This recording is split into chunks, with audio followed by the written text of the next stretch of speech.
You're watching Newsfeed. Well, let's pick up on news in retrospect. It is that time of the morning when we look at the two major stories that dominated headlines this week. The country was kept waiting yesterday for what we thought would be President Cyril Ramaphosa's address on the Phala Phala matter following the independent panel's handing over of that report to Parliament. Another big story of the week was Janusz Walus. He was supposed to be released on parole this week following the concourt ruling, but his release has been postponed after he was stabbed by a fellow inmate. For a review of these leading stories now, I'm joined in studio by the visiting professor at Wits School of Governance, that's Professor Booysen, and we're also hoping to be joined by Political Studies and International Relations Professor at the University of the Western Cape, that's Professor Bheki Mngomezulu. Prof, I have you for the time being, so let's get this show on the road. You heard the chairperson of the ANC there, Mantashe, who said exactly where you were in the last hour, and he says his view is that the president should not resign prematurely, quote unquote. That's the word he uses, that if the president were to do this, it would be premature. Allow for the processes to unfold. Do you see the president doing that? By all indications, he seems to be set to do that. And that is not where we thought he was yesterday, but it forces his caucus, his supporters within the ANC, in all probability joined in and persuaded him to stay. For obvious reasons, that it's preliminary findings by the panel, Section 89 panel that has investigated, and that can only be an impeachment committee in Parliament that can lead the necessary evidence and call witnesses, etc. Yeah. So because these are not definitive findings, one can see that point that yes, it's maybe premature. On the other hand, the fact that it was the president himself who did not offer more persuasive information, which he could, by all indications, have given to the panel. He did not do that. He had the opportunity to do that. And the fact that the impeachment hearing is a very humbling, if not humiliating, kind of experience. And for the president of the country to be going through that and governing a country effectively and leading with full credibility, belief in his honesty, in his scrupulous behavior, that would be a very difficult task, and I think it could very well detract from governance in the country. One can also understand, however, from the ANC's point of view, with the forthcoming conference, Cyril Ramaphosa resigning now would be an admission of guilt of sorts, and then the whole nomination system, organization preparations, much of it for a conference would really disintegrate, especially if he has got so many support, so many delegates are supporting him. Yeah. And then what happens to those? It can be really disruptive to the ANC internally.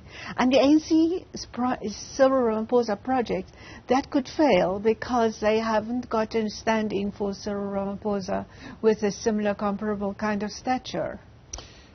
Prof. Booysen, Professor Mngomezulu has just joined. Let's bring him into the conversation. Prof. Mngomezulu, thank you for making time for this important conversation. Professor Booysen says that these are not definitive findings. However, if the language that was used yesterday is anything to go by, what does that tell us about President Ramaphosa's state of mind at the moment, if we are to go with what the reports were telling us yesterday, that people are begging him to stay? Thank you very much. Thank you very much, Tolbe, for having me, and good morning to my colleague, the Prof. Booysen. You know, Tolbe, there are two sides to the coin. On the one hand, you have the legal/constitutional part of it, in which case then you might say, because there have been no findings there's been no formal charge leveled against the president, therefore he has no reason to resign. That will be in order. And then because the Section 89 has not been invoked yet. It's just that the preliminary processes have started. So then you may then have a point in saying that, okay, the president has to hang on until the impeachment process has started, which is a similar point that Mantashe made earlier on. That is just one side of the coin. The other side of the coin is the moral issue. So even if constitutionally you can have a leg to stand on and remain in office, and then of course run for the presidency of the ANC in December, emerge victorious, and then be the presidential candidate in 2024, the question then becomes, will you be morally, in fact, in good standing for you to stand for office in 2024? That is where the problem is. And the reason why people are saying that it will be better for the president to leave now rather than later is a point I've made several months ago when I was saying that when the Phala Phala matter started, what would have worked best for me as an advisor to the president would be to say, Mr. President, we have not been formally charged, and therefore the step-aside resolution does not arise. So from that standpoint, you are safe. However, from the moral point of view, and in order to make sure that by the time the elective conference of the ANC takes place, you are in the clear, rather step aside now, allow the process to unfold, have this matter debated and concluded, so that by the time the election time comes, you will have nothing to worry about. They missed that vote. We are here now. Whatever decision that the ANC makes at its special NEC meeting today will then have to take into cognizance the fact that the president has already been nominated by 2037 branches, and therefore is a lead candidate for the presidential position. Now you then have to ask yourself the question: if this person leaves, what then? But then the other side of the question is, if the president were to die of natural causes, will the ANC die? The answer is no. There will definitely be someone to take over. So for me, I think it's the timing that is of essence right now. And the ANC made a mistake by delaying the process, and state institutions did not assist the president because they've taken too long to process the Phala Phala matter. Had they done this on time, then of course we wouldn't be here. They look at what Judge Ngcobo and his team has done. Within 45 days, they concluded their work. They presented the report. Why can't state institutions do the same with all the resources that they have? Yeah. Prof. Booysen, based on what Professor Mngomezulu is saying here, I still want to keep the attention on the president for the time being. We're going to get to the party processes that are likely to unfold this afternoon. But I'm thinking of a president who's probably wondering, at a personal level, I'm a businessman, and this whole politics thing is something that's going to go away within 5 years if I do choose to stay. So, personal reputation, and add to that, if the ANC doesn't do well at the polls, those who are agitating for him to leave now within the party, will they not go back and say, we told you to leave. Look where you have put the party now, if the ANC is brought under 50%. There's so much at stake for Cyril Ramaphosa in ironing out this equation. Stay or go. So far, he still has trust. Up to very recently, had higher levels of trust than other political leaders. He was also the one that helped pull the ANC through the 2019 election. Can I quickly share with you what Mantashe said moments ago? Yes. That the president's ratings versus those of the party, he sits at 68%, well above that of the party.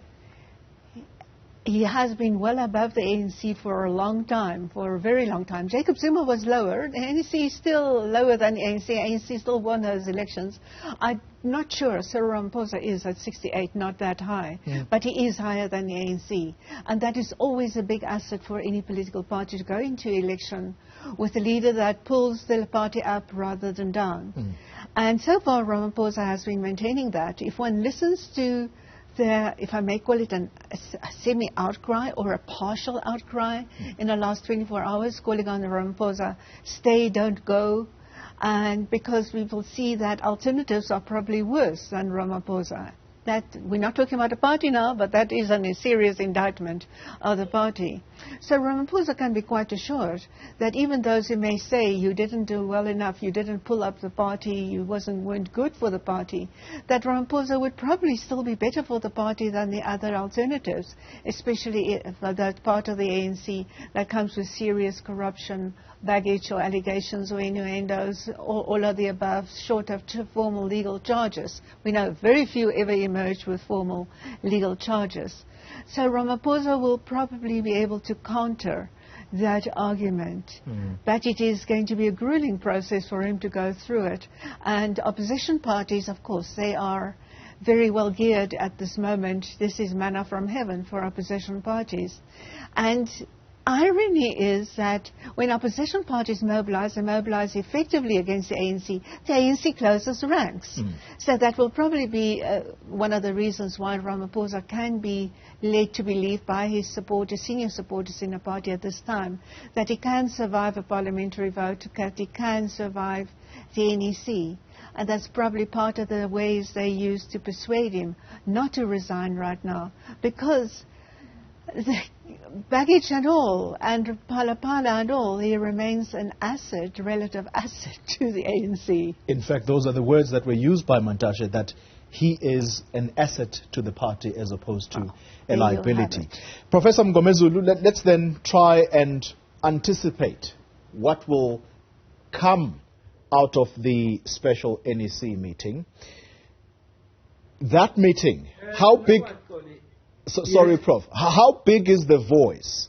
How loud is the voice of those that are saying, Mr. President, leave now? And could that then give us a recall? Goli, you will never understand politicians. Ordinarily, you would expect that the NEC meeting would come to a conclusion that Mr. President, you have not been charged, and then this report by the Section 89 panel is indicating that you may have a case to answer to, but when it goes to Parliament, when Section 89 is invoked, we have the numbers, will defend you, so stay. So there are those who are going to hold that view. But then the question will be then, at what cost are we prepared to do that? So what is likely to happen here is that, first of all, the NEC meeting will definitely be a tough one for either faction, because those who want the president to leave will bring all the reasons why it is ideal for the president to leave now. And then those who are defending the president will do anything and everything possible to make sure that they garner support for the view that the president must remain, including the fact that the figure that you referred to. Luckily, I watched your interview with Kwete Mantashe, where he was saying that the ANC is ranked 60 and the president is ranked 68, and therefore he's an asset to the ANC. But then if you extend that question and ask if he's an asset to the nation, you might find a different answer to that. For the simple reason that people are not worried about the politics of the ANC or the politics of any other party for that matter. All they are interested in is how these politics affect their lives. They look at the price of bread.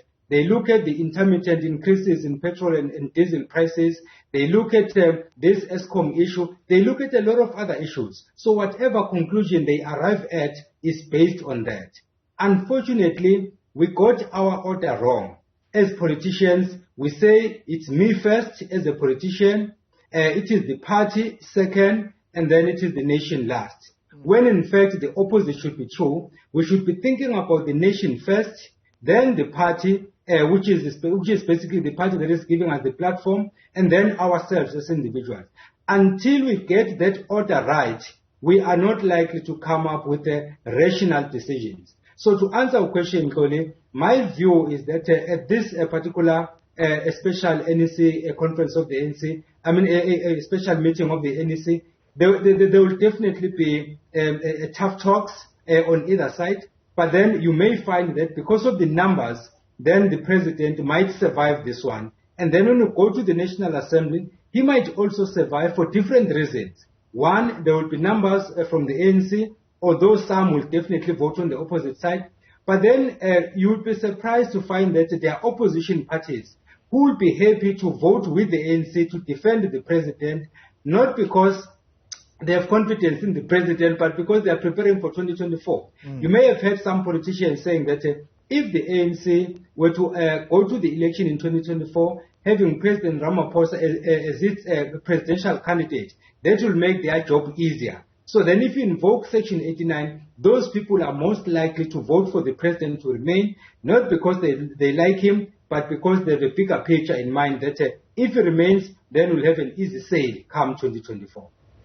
Prof. Booysen, I want to come to you and say that if the president so chooses to stay, which I think I'd like to put a very big if there, because this talk around him being begged to stay, I mean, at least I did try to talk to a few people that I know are closest to him.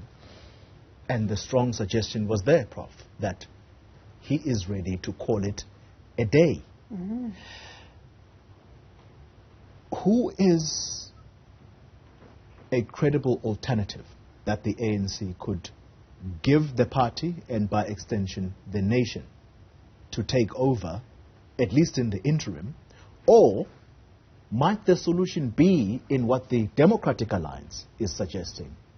And that is a snap election. You dissolve this cabinet or this government in order to lead the country into a quick election and dissolve parliament by extension as well. You put your finger right on the core problem for the ANC, and there is not a clear-cut alternative preferred by the Cyril Ramaphosa part of the ANC, by that Ramaphosa project, with the image of tainted, bad image of renewal, regeneration, etc., etc. And then when it looks at first place nominations, that slate there, and there is a question of Paul Mashatile that will probably run an internal ANC contest very well for that position if his votes for deputy presidency are transferred to presidency in his nominations. Many of those ANC branches had already anticipated that maybe something will happen to Ramaphosa and this would be the person who slips in. The other alternatives, I'm going through the list briefly, but pushing the names forward, of course, Zweli Mkhize, he would run very strongly given that he has got nominations. He has got strong from the KZN province, and if there is a full dissemination of the different individual candidates, like Nkosazana Dlamini Zuma, Lindiwe Sisulu, etc., like their votes, he could probably get pretty close to the number of votes that would have gone to Ramaphosa. So we have to differentiate here between who are the names that the ANC people would like to put forward and who are the names that are likely to emerge from the ANC generally. And so there are limited options in that, and we see the choices unfolding around us. Around Cyril Ramaphosa himself, there's a band of kind of high-tier but not persuasive individual leaders. We know even Gwede Mantashe's name has been mentioned now in this current round. Years ago, he was very effective under Zuma as almost a de facto kind of prime minister. But those days have gone. Those ain't anymore. He hasn't got that stature anymore. And that is probably this situation that I'm sketching now is probably the biggest motivation for people in the ANC to try to motivate for Ramaphosa to stay. But Prof, are we not confining ourselves to just the NEC? What about provincial chairpersons of the ANC? Aren't there credible alternatives there? There are high levels. Some of them are rather competent at provincial level, but they haven't risen, they haven't engaged, they haven't established. One can always say they can establish it in future, but they haven't risen to the level of leading nationally. Quite a few of these persons are relatively new, and some are pretty helpless. So I don't think there's an automatic tranche of successes from that provincial level. Yeah. Prof. Mngomezulu, let's conclude this conversation with you around the president, the ANC. Where do you sit around the proposal of the Democratic Alliance that perhaps a snap election is what could solve the country's headache right now? Okay, Cody. Section 50 of the Constitution affords us an opportunity to do that. And the way you do it is that Parliament will have to vote on a simple majority, not a two-thirds majority. A simple majority to dissolve Parliament. Then the President has no choice but to do that. Dissolve Parliament and then we call for an early election. And then if, for example, there is no President and then you have a Deputy President, the Deputy President can do exactly the same thing if within a month you cannot elect a new President. So what the DA is proposing is not in fact in contravention of the Constitution. So there is an order. But then the only problem or a list of problems around that, one is that are we ready for an early election in terms of preparations and in terms of financial issues and all of that.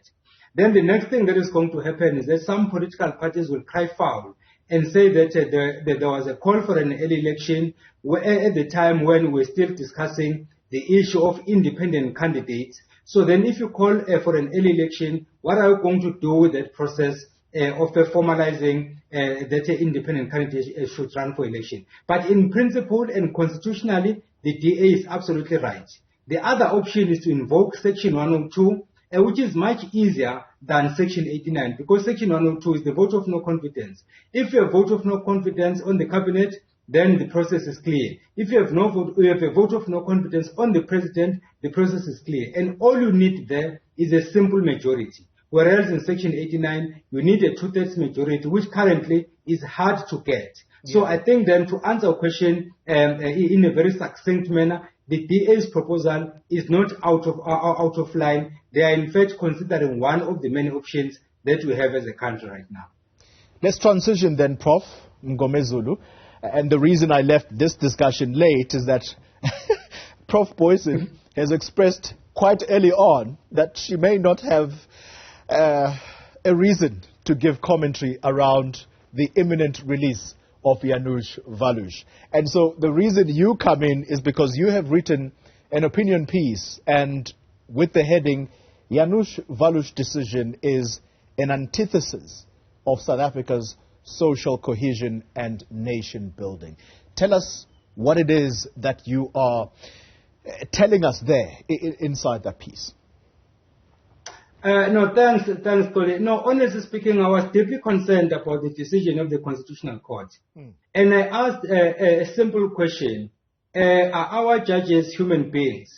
If the answer is yes, then the next point would be, then it means they can also make mistakes. On this one, I think they didn't get it right. Section 165 of the Constitution affords judges an opportunity and courts an opportunity to interpret and implement the law. But then the point I make in that piece you are referring to is that you cannot implement law in a vacuum. The guy we're talking about here, Janusz Walus, is this guy who almost rendered this country, in fact, who almost tore this country into pieces. That is one thing. But then the most important thing for me is that this guy has been there for over 28 years and he still has not told us who sent him to kill Chrisani. We still don't know. And then in the process of that, in the absence of real facts as to what happened, there are speculations. One of them is a very dangerous one because it says that some people in the movement, in the liberation movement, know exactly why Hani was killed and then who was involved in orchestrating the killing. Because there is no truth. So why can't we use this guy, then Janusz Walus, for him to tell us the truth? And until he tells us the truth, why do we have to release him? If we release him because we are the Constitutional Court, how does that assist us in social cohesion and nation building? And I'm asking that question because we might have seen a number of members of the Tripartite Alliance waging war against the judiciary, saying that what they did was wrong, protesting, doing all those kinds of things. And we also have members of the ANC also making some articulations on the same issue, and general members of the public. So then my conclusion then is that decision does not assist us in social cohesion, it does not assist us in nation building. Then the question is, why did all our justices unanimously agree that Janusz Walus should be set free. At what cost to the nation, and at what cost to our democratic consolidation and all the likes, all the issues that I've just referred to. Prof. Booysen, I don't want to put you in a position where you... I'm not uncomfortable with it. I was just not invited to speak about that. Thank you. All right. Well, going to leave that conversation there. Professor Mngomezulu, let me thank you very much for making the time for this conversation. Prof. Booysen, thanks indeed for your time. Well, that is where we are going to end this Friday edition of Newsfeed AM. Well, the news, it doesn't stop here. It continues, and we're going to be watching with hawkish eyes that meeting of the ANC-NEC. What will it bring us, and where are we as a nation right now? Those are the thoughts I leave you with this past weekend, or this weekend. Duduzile Ramela is up next, and she is going to bring you your latest headlines. Thank you for watching.